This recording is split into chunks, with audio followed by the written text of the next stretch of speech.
The Bully, written by Mike Morrissey, with narration by Jen Martin. And Ryan Jairell. What would you do if you were face to face with the devil himself? Would you get down on your hands and knees and beg for mercy? Would you call out to your God for help? Or would you accept your fate? Our friend Riley here had such a decision to make. Let's see how he made out. Part 1. Hi, I'm John Scratch. Riley Fairhaven was given everything in life. A shining superstar. A real golden boy. He was Johnny Football Hero in high school. King of all the popular kids. His friends called him Ace. His family wasn't rich, but they were well off. Being a fifth-generation union stagehand was something he was proud of, but didn't appreciate. To him it seemed like he could do no wrong. The world was his for the taking. To most he seemed like a real cool, nice guy. But as you got to know him, you saw how he really was. 100% grade A fucking asshole. A bully. His friends and family were of the like. He preyed on weakness and the vulnerability of people. He thrived on it. He got off on it. It was all he ever knew. He was good at it. It made him feel strong and regal. Powerful and royal, backed by hate and determination. Most people consider bullies cowards. Riley was not. He would pick on anybody at any time. He stood at 6'3" and weighed in at a whopping 200 pounds. Lean, chiseled, and sturdy was his frame. He had absolutely no problem taking on a whole crowd solo. He would dive right in and begin with his degrading insults and humiliations. From the time he was in grade school until present time, 30-something. He was a terror, and the number of people he hurt was countless. Over the years, he was opposed. Many would fight back. Fire with fire, stone for stone, but he always came out on top.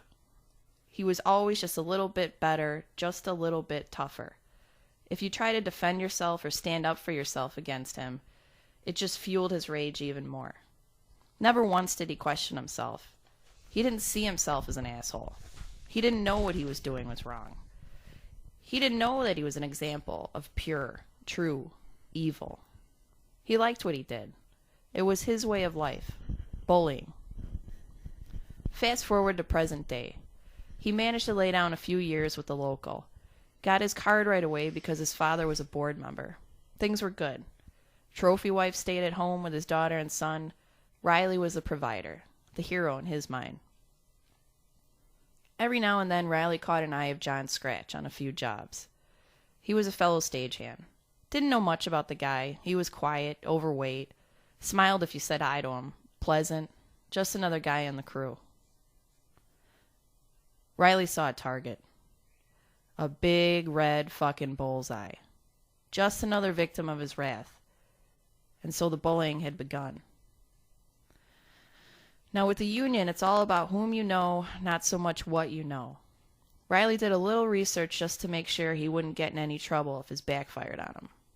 Turned out, Scratch didn't know anybody and nobody knew him. Must have got in somehow, under the radar, I suppose, or made a phone call, or sent in a resume, I don't know. For Riley, it was time to unleash hell on this guy. They were at an old theater prepping a stage for a load-in. Riley noticed that John moved a little bit slower than the rest of the guys. He didn't do anything wrong. He did the job correctly. He was just not as fast, and Riley wanted to tear into him so bad. Riley was pushing a case across the stage and purposely aimed it at John. Rammed it into his hip. Get the fuck out of the way, you fat fuck! Riley had this look in his eyes that read, "I'm going to kill you." John flabbergasted with his mouth wide open and jaw hitting the floor. Oh, okay. Sorry. He looked down at his feet, turned his back to Riley, and moved. Later on that day, John came back to the stage to find Riley and 6 other men talking. Riley was smiling, laughing, and pointing at John. The other men were looking at him too and laughing. He couldn't make out what they were saying, but the few words he heard were fat, piece of shit, fucking pussy, faggot. Riley was doing most of the talking. John just looked down again and walked away. Riley knew he was successful. This guy backed down twice already. He wasn't done yet, though. He still had to go in for the kill. Around 5 p.m., just before the end of the day, Riley was set up to the catwalk to run a few cables across the stage from speaker to speaker. He got up there and couldn't see a thing. The catwalk was 30 to 40 feet above the stage. He had to get some lights on so he could see what he was doing. He found the switch and started to make his way across. About halfway down, the lights went out. What the fuck? He turned around to see if somebody hit the switch, like they were playing a trick on him. Then he heard it. It was a very deep, low growl, kind of like a dog. But this was more guttural. It had a movie creature type sound to it. There was also an odd smell in the air, like something was burning or burnt ash. Riley whipped around as soon as he heard the growl. The lights went on, and there he was. John Scratch was standing very close to Riley, just inches away from his face. Riley's eyes widened with a look of perplexity and fear. John leaned in kind of like the way an annoying close talker would. Riley could feel John's hot, stinking breath on his lips. It was weird. It seemed like John got taller and more solid with muscle. He didn't look like the guy that Riley was pushing around a few hours ago. John extended his index finger and poked Riley in the chest. When he spoke, there was a sinister hiss behind each word. His teeth were exposed as if they were fangs. Let me tell you something, Fairhaven. If you ever fuck with me again, I'll make you pay for it. Huh? I'll follow you home, kick down your front door, drag you outside, and beat the living fuck out of you in front of your wife and kids. And when I'm done with you, I'll grab your wife by her hair and take her into your bedroom for a little romp in the sack. And I will have my way with her. And I'll make your kids watch, too. When I'm done with her, I'll make your kids spread their fingers on the kitchen table. And I'll break every single one of them with a tack hammer. Riley felt the air leave his body, and he struggled to take a breath. And I don't care if I go to prison. Been there, done that. Don't you ever fuck with me again. Nobody had ever talked to Riley like that before in his life. He could actually feel a little piss running down his leg. With his eyes tearing up, all he could say was, Fuck you. John took a few steps back, but his eyes never left Riley's. You've made your choice. As you wish. The lights went out again for just a matter of seconds. When they returned, Scratch was gone. Riley was alone on the catwalk. Alone with his thoughts. Part 2. I'm in panic mode. The drive home. Immediately, Riley started to freak out. He went running up to the steward and told him everything. He called his business agent. He called the police. He called his house and told his wife to get out. He was in full panic mode, and he had no idea what to do. Nobody had ever made a threat to him like that before. Nobody had ever scared the shit out of him like that before. He was feeling so weird and so awkward. There were these new emotions that he was receiving, and he didn't know how to react to them. Is this insecurity? Why did this happen to him? Why Scratch? Riley couldn't understand why this was going on now. All the years he fucked with people. Why was karma coming around now? His wife and coworkers calmed him down and talked him off the ledge. All Riley wanted to do was go home and try to forget about this. He just wanted to walk in the door and see his family, kiss his wife, eat dinner, and go to bed. He felt defeated, sad, and just beaten. How could something like this happen to a guy like him? I'm the badass. I'm the tough guy. And I'm the jerk. Why is this happening to me? I'm the one who dishes it out. I'm not the victim. How did Scratch win? The insecurity set in again. Scratch said he would follow him home. Riley kept looking in the rearview mirror and side mirrors. Was Scratch behind him? Was Scratch at his home right now? He called the police. He's got them watching the place. They put out an APB for the guy. His inner bully tried to speak up. I bet he won't do anything. He's too chicken shit, and he isn't going to do nothing. Insecurity was on the rise.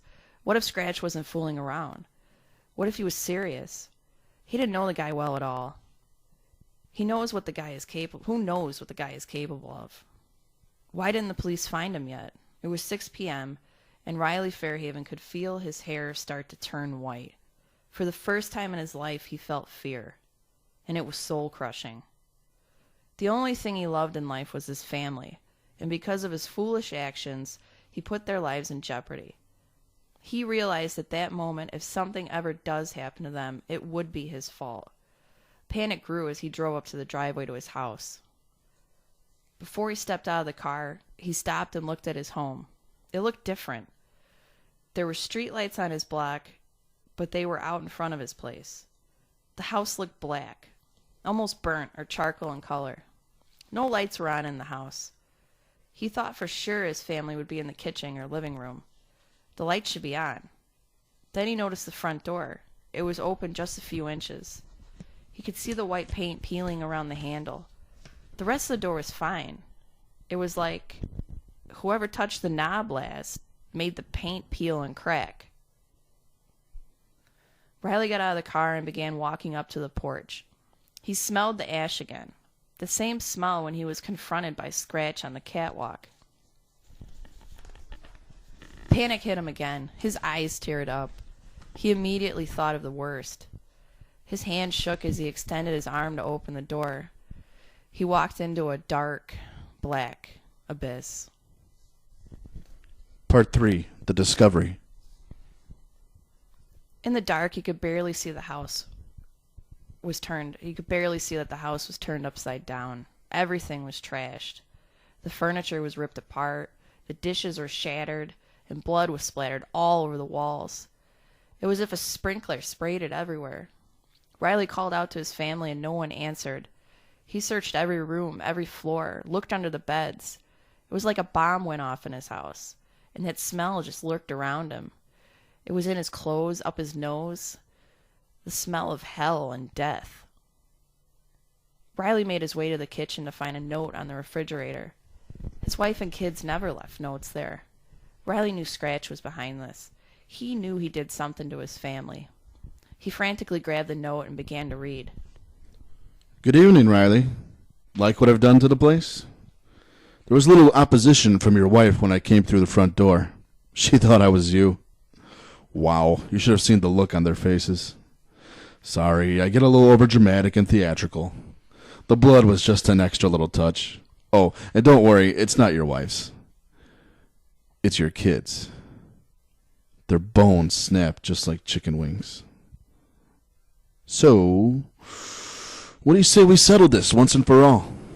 Come meet me. Come meet us. Come on back to the old theater. We'll be waiting here for you patiently. I promise to make this the worst day of your life, and you'll never forget it. Yours, John Scratch. Immediately, Riley went for his phone to call the police, but it wouldn't turn on. How could the battery die? He tried the landline in the house. There was no dial tone. Riley screamed in anger. The panic, the fear, the insecurity was killing him. It was exhausting. All he could do was what Scratch told him to do in the letter. He got back in his car and began to drive. He made his way back to the theater. It was odd. There was hardly anybody around. There was no security in the front lobby. All of his fellow stagehands were gone. He went around the backstage dock door and went inside. The door slammed behind him by an unknown force. It was so loud and so fast, it couldn't have been the wind. Backstage, all Riley could see was black, and of course the smell returned. Riley walked around a curtain and onto the stage. Pop! A spotlight from the mezzanine level went on and focused on Riley. It followed him as he moved. Who's out there?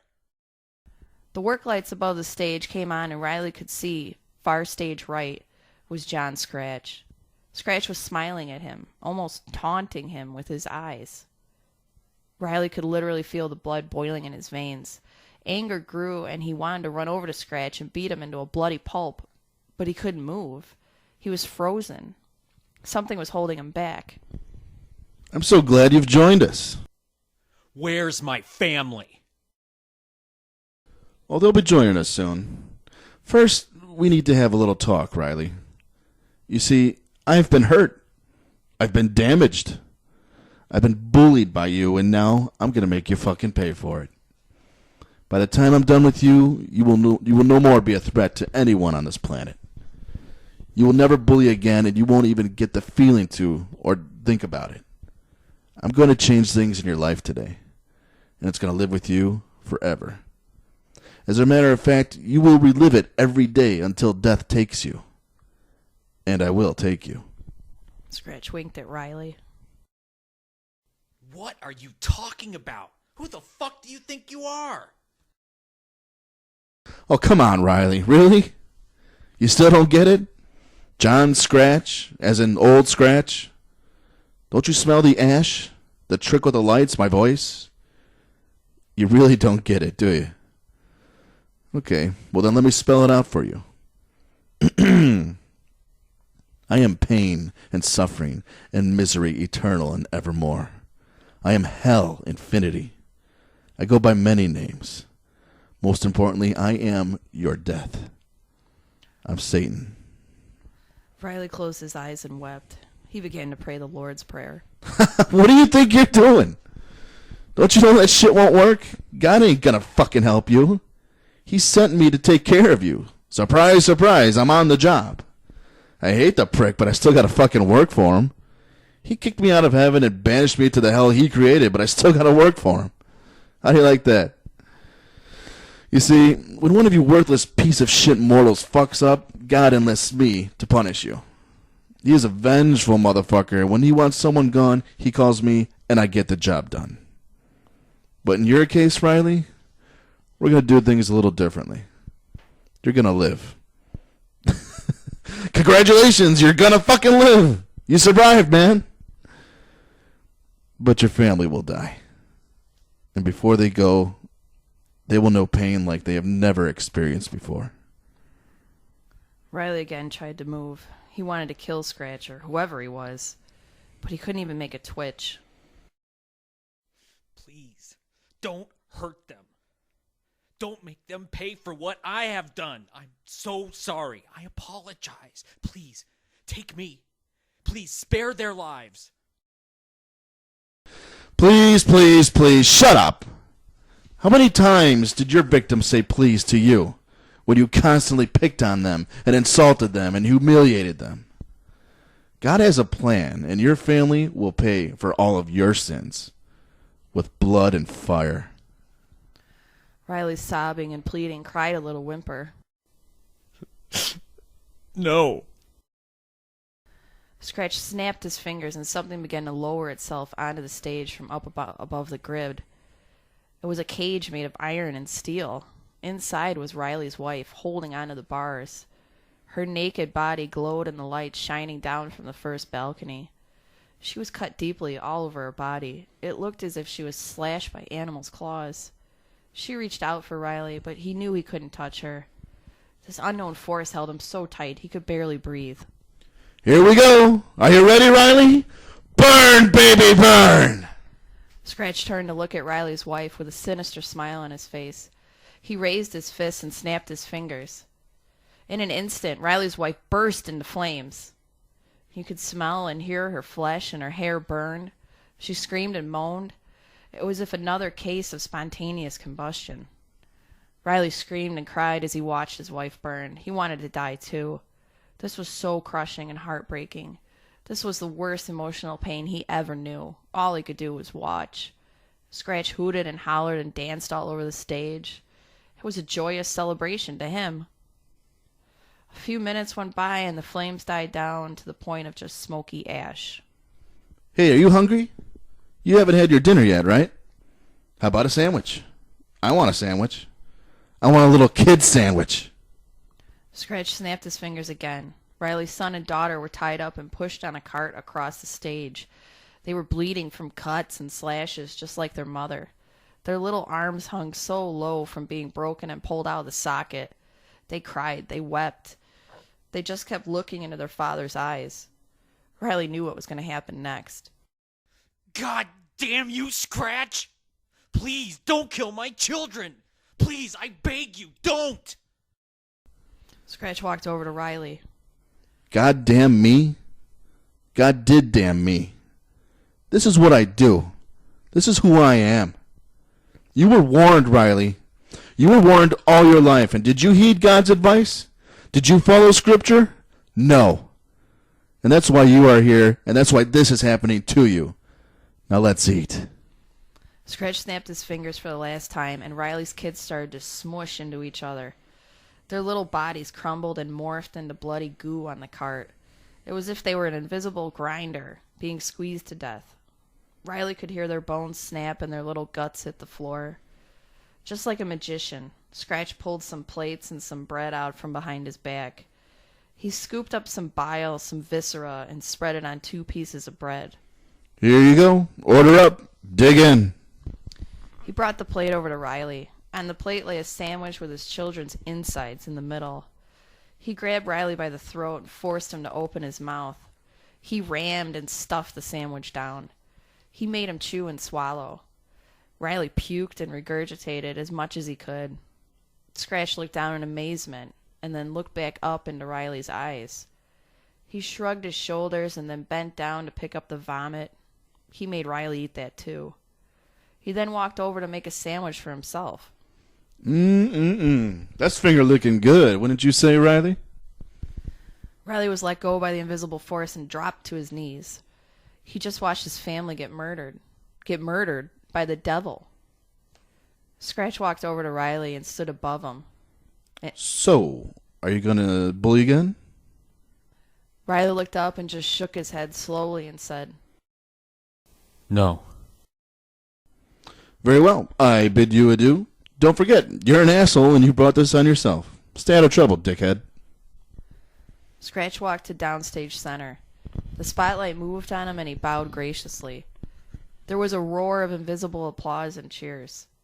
Scratch walked off the stage and disappeared into thin air. Part 4. The Sadness. Riley was left there on the stage, down on his knees. He knew the traumatic event was over, but he also knew the traumatic feelings were about to start. Scratch was right. He was going to live each day with this on his mind. He was never going to block it out or put it behind him. It would stay with him every second until the day he died. Years went on, and Riley told his story. Everybody believed that his family was murdered in the old theater. And of course the police never found John Scratch. Everyone felt sorry for Riley. He would never be the same again. The rest of his days were filled with sorrow, and he wanted to die.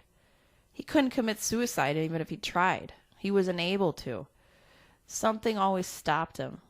He was meant to live out the rest of his days suffering for what he had done. Riley Fairhaven never bullied again.